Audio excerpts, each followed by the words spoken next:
In Burn Pygmalion, A Better Guide to Romance, there are some other funky, funkalicious details I've noticed while staring at this image for hours trying to design a thumbnail for these videos.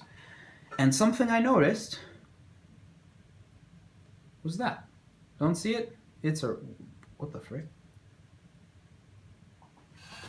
Oh, that's just a picture quality. Or maybe it's not. Hold on. Zoom out. Give me some light. I'll do it later. It's this. It's turned. There you go. It's that.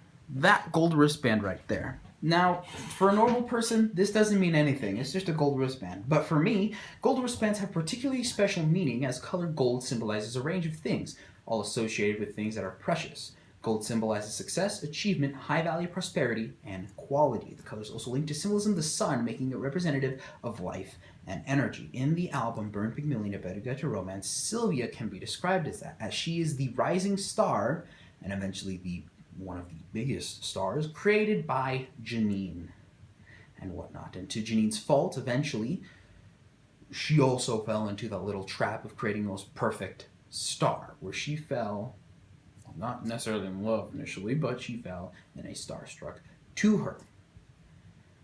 Not too far. Symbolizing the sun, making representative of life and energy. If you look right here, if you're wondering, that is Sylvia, that is Janine, because I say so. Which one is kind of clinging on to the other? I'll give you a clue. It's her. Kind of like how someone would cling on to sun or to good life energy and whatever, you know? Let's say you're a dying plant. What do you need? You need your sun.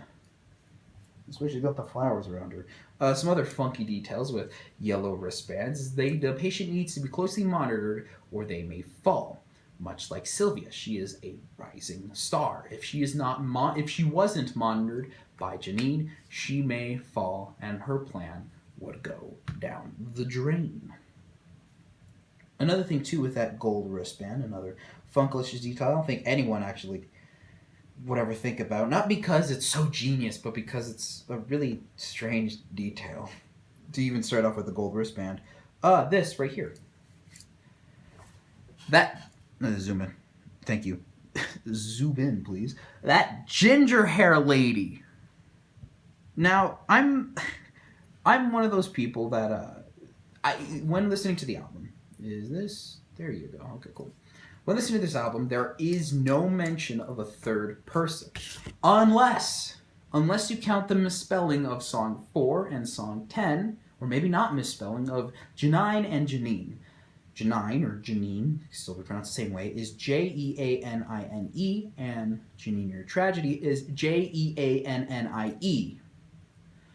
Now, if I recall, I don't think there's any other mentions of Janine's name, which is an issue, because we don't actually know which one the green one is, or which one the orange one is. For now, let's just call her the ginger-haired lady. And that color of orange shows up quite a bit in the inside cover album art of this. You can't see it, but, you know, trust me, I own it. It's one of my most prized possessions. One of, not the most prized possessions. Here.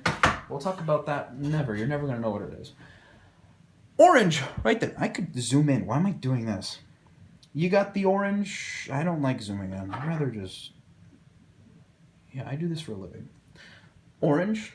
Right there. Orange there. Orange there. Orange there. I did have a thing with, like, the daisies where I looked up into it. Like, this type of flower, the daisies, can represent purity and true love and childlike innocence. Childlike innocence like your vicious kin. But as far as I know, the flowers don't, these types don't directly interact with like the vicious kin here or here. And of course there is one on Janine here. But I don't think, because I don't think in the actual album art, instead of it being a yellow center, it's a blue center. I think it's just a yellow center here because it stands out more. And it's not just another shade of blue that meshes with this, that, a lot of the clouds here, that, and that. It makes it stand out a bit more, being the white and the gold, because those are colors that stand the frick out. It also represents purity, which, as you can see here, this is all of this, the cover art, which isn't exactly framed the right way. Some stuff is a bit out of place. This is all taking place in the mind, you know, and if you get the reference, good job. Anyhow, let's talk about the orange hair lady. Also, she's here too because the hair tufts are the same as that hair tufts. I don't know who the frick that is. That could be Sylvia, but with her haircut, because those lines there are the same. Can you see those lines? Let's zoom in. There we go. Those lines are the same as her hairlines, but also it's not. So it's not. Because trust me, guys. Let's talk about her real quick. They're probably sleeping together. Maybe. Maybe not. Like I said, this is all taking place... She's smiling. This is all taking place in the mind, you know? So whether any of this is actually real or not, who the frick knows? But they definitely sleeping together. She's definitely leaving. This shot is actually right here and flipped, so she's reacting to her leaving. I'm assuming it's a her, because everything else is a her. Yeah. Shut up. Just accept it, alright? I'm making this crap up. Reality can be what I want it to be. There. This represents your vicious kin. Where's my evidence? That right there. Where's my evidence that this is the vicious kin? Because trust me, gosh dang it. Anyhow, interestingly enough, with these vicious kin up here is that instead of being, I guess, kind of color distorted, where it looks like they just got the marker and then ear, like that. These are actually full solid things, and also in gold, and also in the Admire the Architecture house. Why is this the house in Admire the Architecture?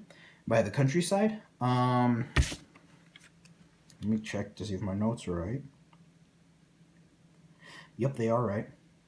Because I'm never wrong.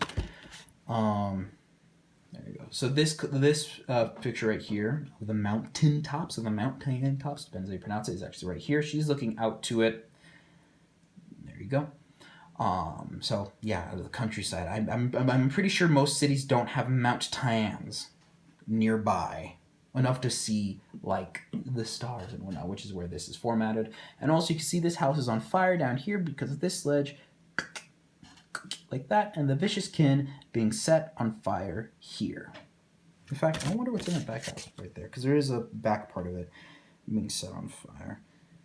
Yeah, there's nothing in relation to it. The only thing in relation to this is this right here. And then there's also a garden right there, a community garden, because, yeah. And she's also wearing an orange jumper turtleneck. She's wearing an orange turtleneck right there, too. Right here, her face is split off, probably because it's like, ooh, it's split between two lovers or whatever, being Ginger Lady and Janine. If she actually does like Janine, her whole Pygmalion thing, she eventually did on accident in Wrath of the Termite King. And what's not. But, yeah, also, love hearts everywhere. And it's fun. It's adorable. it's durable. Some interesting things, too, I guess, with the vicious kin in relation to this. And that right there, which the phone is gold, too, which she could be calling this one. And Janine being the watchful, paranoid eye. It's being a watchful, paranoid eye. Also, there's two moons here. Pretty interesting. Oh, I almost zoomed in on the TV.